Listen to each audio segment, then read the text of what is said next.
এই মুহূৰ্তত অসমৰ প্ৰত্যেকগৰাকী জনসাধাৰণলৈ দিবলৈ ওলাইছোঁ ডাঙৰ খবৰ। আজি হৈছে 21 জুলাই। আজি অসমৰ লাখ লাখ দুখীয়াসকলৰ বাবে কেইখনমান চৰকাৰী আঁচনি লৈ দিবলৈ ওলাইছোঁ ডাঙৰ খবৰ। তো যিসকল মানুহে ভিডিঅ'টোত ক্লিক কৰিছে অনুগ্ৰহ কৰি ভিডিঅ'টো স্কিপ নকৰি প্ৰথমৰ পৰা শেষলৈ চাই থাকিব, কিয়নো এইটো ভিডিঅ'ৰ মাজত আত্মসহায়ক গোটৰ মহিলাসকলক 25,000 টকা প্ৰদানৰ পৰা আৰম্ভ কৰি বিশ্বকৰ্মা আঁচনিলৈ কেইখনমান গুৰুত্বপূৰ্ণ খবৰ আপোনালোকক প্ৰদান কৰিম। তো অনুগ্ৰহ কৰি ভিডিঅ'টো স্কিপ নকৰি প্ৰথমৰ পৰা শেষলৈ চাব, আৰু মোৰ চেনেলত নতুন হ'লে প্লিজ চেনেলটো ছাবস্ক্ৰাইব কৰি মোৰ লগত থাকিব। তো বলক ভিডিঅ'টো আৰম্ভ কৰি আজি প্ৰথমটো গুৰুত্বপূৰ্ণ খবৰৰ বিষয়ে বিস্তাৰিত জানি লওক। তো আজি প্ৰথমটো খবৰ হ'ল দীনদয়াল দিব্যাংগজন পেঞ্চন আঁচনিলৈ। তো এইখন আঁচনিত কোনবোৰ মানুহে আবেদন কৰিব পাৰিব, আবেদন কৰাৰ পিছত আপোনালোকৰ কি লাভ হ'ব, আৰু আবেদনৰ সময়ত কি কি প্ৰমাণ পত্ৰৰ প্ৰয়োজন হ'ব, ক'ত গৈ আবেদন কৰিব লাগিব, বিস্তাৰিত এইটো ভিডিঅ'ৰ মাজত এতিয়া আপোনালোকক জনাইছোঁ। অনুগ্ৰহ কৰি ভিডিঅ'টো স্কিপ নকৰি প্ৰথমৰ পৰা শেষলৈ চাই থাকিব। তো প্ৰথমে আপোনালোকক আঁচনিখনৰ বিষয়ে সবিশেষ জনাই দিছোঁ।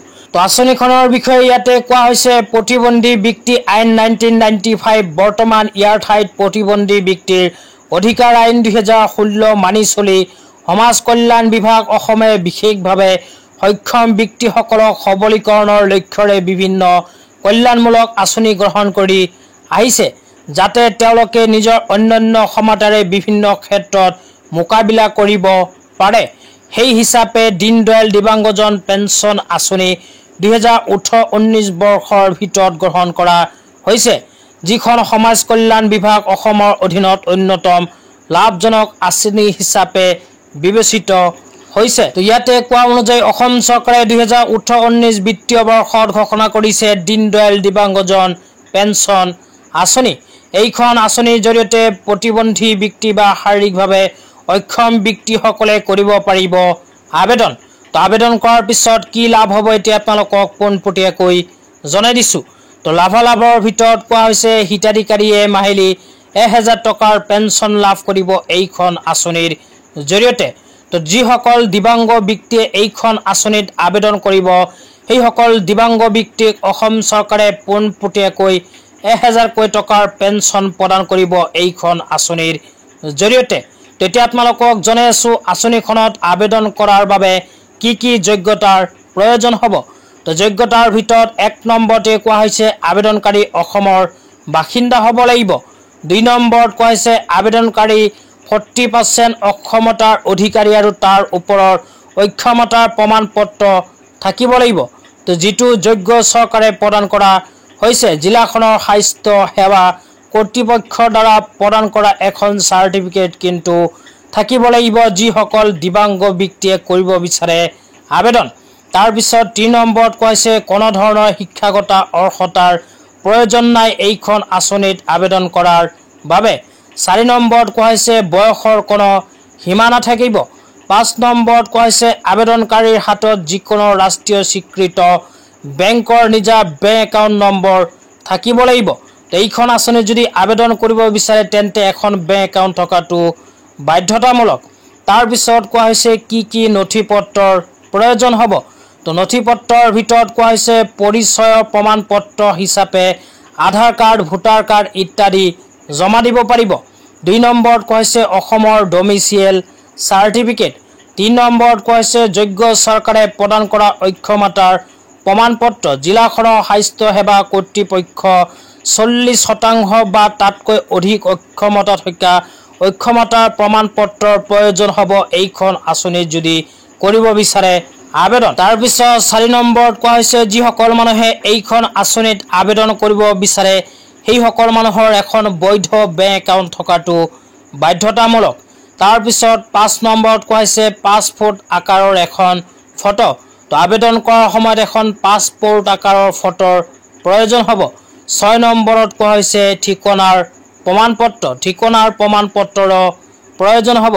তাৰপিছত কোৱা হৈছে বিশেষ ক্ষেত্ৰত যেনে নাবালক, মানসিকভাৱে মন্থৰ, অসুস্থ হিতাধিকাৰী ইত্যাদি পিতৃ মাতৃ বা আইনী অভিভাৱকৰ লগত জইণ্ট একাউণ্ট খুলি দিলেও কিন্তু সেই একাউণ্টখনতেই পইচাখিনি লাভ কৰিব। তেতিয়া আপোনালোকক জনাই আছোঁ এইখন আঁচনিত কেনেকৈ আবেদন কৰিব পাৰিব। তো আবেদন সম্পৰ্কে ইয়াতে কোৱা হৈছে জিলা সমাজ কল্যাণ বিষয়া বা শিশু উন্নয়ন প্ৰকল্পৰ বিষয়াৰ স্থানীয় কাৰ্যালয়ৰ পৰা বিনামূলীয়াকৈ আবেদন পত্ৰ লাভ কৰিব পাৰিব এইখন আঁচনিৰ কাৰণে। তাৰ পিছত কোৱা হৈছে আবেদনকাৰীয়ে আবেদন পত্ৰখন সম্পূৰ্ণৰূপে পূৰণ কৰিব লাগিব আৰু আবেদন পত্ৰৰ সৈতে সকলো প্ৰাসংগিক নথি সংলগ্ন কৰিব লাগিব। আবেদন পত্ৰ নিৰ্ধাৰিত আৰ্হিত সংশ্লিষ্ট জিলা সমাজ কল্যাণ কাৰ্যালয়ত গৈ জমা দিব লাগিব। তাৰ পিছত কোৱা হৈছে সংশ্লিষ্ট জিলাখনৰ জিলা সমাজ কল্যাণ বিষয়ে আবেদনসমূহৰ বিষয়বস্তু পৰীক্ষণৰ বাবে যোগ্য কৰ্তৃপক্ষ ফৰ্মবোৰ ভেৰিফিকেশ্যন কৰি যিসকল ব্যক্তিয়ে আচলতে এইখন আঁচনি পোৱাৰ যোগ্য সেইসকল ব্যক্তিৰ নাম এইখন আঁচনিত অন্তৰ্ভুক্ত কৰি ল'ব। লগতে আপোনালোকক জনাই দিছোঁ আপোনালোকে যদি এই আঁচনিখনৰ বিষয়ে আৰু সবিশেষ জানিব বিচাৰে তেন্তে এইটো ভিডিঅ'ৰ কমেণ্ট বক্সত কমেণ্ট কৰি জনাই দিবলৈ নাপাহৰিব। তো এতিয়া আপোনালোকক দিবলৈ লৈছোঁ আজিৰ দ্বিতীয়টো খুবেই গুৰুত্বপূৰ্ণ খবৰ। অনুগ্ৰহ কৰি ভিডিঅ'টো স্কিপ নকৰি প্ৰথমৰ পৰা শেষলৈ চাই থাকিব। তো আজিৰ দ্বিতীয়টো খবৰ হ'ল বিশ্বকৰ্মা আঁচনিলৈ। তো বিশ্বকৰ্মা আঁচনিলৈ এনেকৈ এখন আপডেট ইতিমধ্যে আমাৰ হাতত আহি পৰিছে। ইয়াতে লিখা আছে আগন্তুক 5 বছৰৰ বাবে 13,000 কোটি টকাৰ ব্যয় সাপেক্ষে ৰূপায়ণ কৰা হ'ব প্ৰধানমন্ত্ৰী বিশ্বকৰ্মা শীৰ্ষক অভিলাষী আঁচনিখন। এই আঁচনিয়ে প্ৰথম পৰ্যায়ত 30 লাখ পৰিয়ালক উপকৃত কৰিব বুলি ভাৰত চৰকাৰে এখন বিশেষ সিদ্ধান্ত গ্ৰহণ কৰিছে। লগতে আৰু কোৱা হৈছে কৰ্মকুশলতালৈ কেন্দ্ৰীয় চৰকাৰৰ স্বীকৃতি প্ৰধানমন্ত্ৰী বিশ্বকৰ্মা আঁচনি। কেন্দ্ৰীয় চৰকাৰৰ 13,000 কোটি টকাৰ অভিলাষী প্ৰকল্প প্ৰধানমন্ত্ৰী বিশ্বকৰ্মা আঁচনি। তাৰ পিছত কোৱা হৈছে নিকটৱৰ্তী ৰাজহুৱা সেৱা কেন্দ্ৰত কৰিব পাৰিব পঞ্জীয়ন। তো যিসকলে আবেদন কৰিব বিচাৰে সেইসকলে নিকটৱৰ্তী ৰাজহুৱা সেৱা কেন্দ্ৰত গৈ কৰিব লাগিব আবেদন।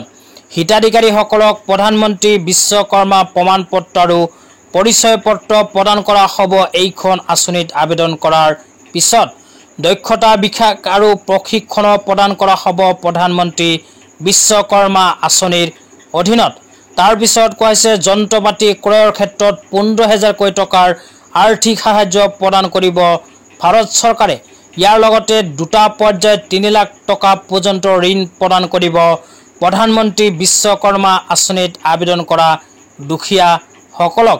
তেতিয়া আপোনালোকক জনাইছোঁ প্ৰধানমন্ত্ৰী বিশ্বকৰ্মা আঁচনিত আবেদন কৰি কোনবোৰ দুখীয়াই যন্ত্ৰ পাতি ক্ৰয়ৰ বাবে 15,000 কোটি টকা লাভ কৰিব। এই বিষয়ত ইয়াতে কোৱা হৈছে কাঠ মিস্ত্ৰী, নাও নিৰ্মাতা, অস্ত্ৰ-শস্ত্ৰ নিৰ্মাতা, কমাৰ হাতুৰীৰ সঁজুলি নিৰ্মাতা, তলা নিৰ্মাতা, সোণাৰী, মৃৎশিল্পী, ভাস্কৰ্য শিল্পী, মুচি বা জোতা চেণ্ডেল নিৰ্মাতা, ৰাজমিস্ত্ৰী, ঝুৰি মেট ঝাৰু নিৰ্মাতা, পৰম্পৰাগত পুতলা আৰু খেলৰ সামগ্ৰী নিৰ্মাতা, লগতে নাপিত, মালা নিৰ্মাতা, ধোৱা, দৰ্জী, মাছ ধৰা, জাল নিৰ্মাতা।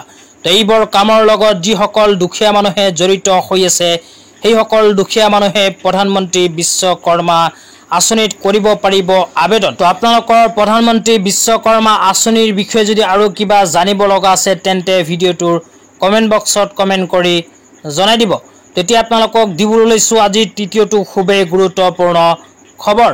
তো আজিৰ তৃতীয়টো খবৰ হ'ল আত্মসহায়ক গোটৰ মহিলাসকলৰ বাবে।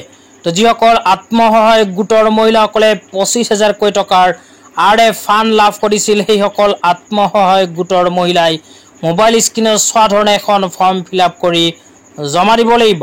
তো প্ৰথমে দেখুৱাই দিছোঁ আপোনালোকে ফৰ্মখন কেনেকৈ ফিল আপ কৰিব। ইয়াৰ পিছত জনাম ফৰ্মখন ক'ৰ পৰা কালেক্ট কৰিব। তো প্ৰথমে লিখা চাব পাৰিব ডিক্লেৰেশ্যন। তাৰ পিছত লিখা আছে ইয়াৰ দ্বাৰা জনোৱা যায় যে দেশ পঞ্চায়তৰ অন্তৰ্গত। তো ইয়াতে আপোনালোকে নিজৰ নিজৰ পঞ্চায়তৰ নাম লিখিব। তাৰ পিছত আপোনালোকে নিজৰ নিজৰ গাঁৱৰ নাম লিখিব। তাৰ পিছত আপোনালোকৰ গোটৰ নাম লিখিব। তাৰ পিছত গোটৰ MIS কোড লিখিব। বেংক একাউণ্টৰ নেম দিব, IFC কোড দিব। তাৰ পিছত দিব লাগিব আপোনালোকৰ আত্মসহায়ক গোটখনে RF ফাণ্ডৰ 25,000 কোটি টকা কেতিয়া আৰু কিমান তাৰিখে লাভ কৰিছে ইয়াতে তাৰিখটো কিন্তু বহাই দিব লাগিব। ইয়াতে স্পষ্টকৈ লিখা চাব পাৰিছে ঘূৰ্ণীয়মান পুঁজি RF ফাণ্ড। তো ইয়াতে প্ৰথমে 25,000 টকা লিখিব। তাৰ পিছত কিমান তাৰিখে 25,000 টকাটো লাভ কৰিছে তাৰিখটো ইয়াতে বহাই দিব। তো এইখিনি বহোৱাৰ পিছত স্ক্ৰল ডাউন কৰি অকণমান তলত গ'লে ইয়াতে লিখা চাব পাৰিব সভানেত্ৰী চহী আৰু সম্পাদিকাৰ চহী। তো ইয়াতে আপোনালোকৰ গোটৰ প্ৰেছিডেণ্ট আৰু ছেক্ৰেটাৰী চহী কৰিব লাগিব। চহী কৰাৰ পিছত ইয়াতে চিল মাৰি নিজৰ মোবাইল নম্বৰখন বহাই দিব। তো এইখিনি কৰাৰ লগে লগে ফাইনেলি ফৰ্মখন ফিল আপ কৰা হৈ যাব। তো ফৰ্মখন ফিল আপ কৰাৰ পিছত এই ফৰ্মখন আপোনালোকৰ অঞ্চলৰ জীৱিকা সখীসমূহৰ ওচৰত গৈ জমা দিব লাগিব। লগতে যিসকল আত্মসহায়ক গোটৰ মহিলাসকলে এই ডিক্লেৰেশ্যন ফৰ্মখন এতিয়ালৈকে লাভ কৰা নাই, সেইসকল আত্মসহায়ক গোটৰ মহিলাসকলে যদি 25,000 টকাৰ RF ফাণ্ড লাভ কৰিছে তেন্তে নিজৰ অঞ্চলৰ জীৱিকা সখীসমূহৰ ওচৰত গৈ খবৰ ল'ব লাগিব। তো জীৱিকা সখীসমূহৰ ওচৰৰ পৰাই কিন্তু এনেকুৱা ডিক্লেৰেশ্যন ফৰ্ম লাভ কৰিব পাৰিব। তো আজি ইমানেই। ভিডিঅ'টো চাই কেনে পালে নিশ্চয় কমেণ্ট বক্সত কমেণ্ট কৰি জনাই দিব। লগতে মোৰ চেনেলত নতুন হ'লে চেনেলটো ছাবস্ক্ৰাইব কৰি মোৰ লগত থাকিব। তো ধন্যবাদ।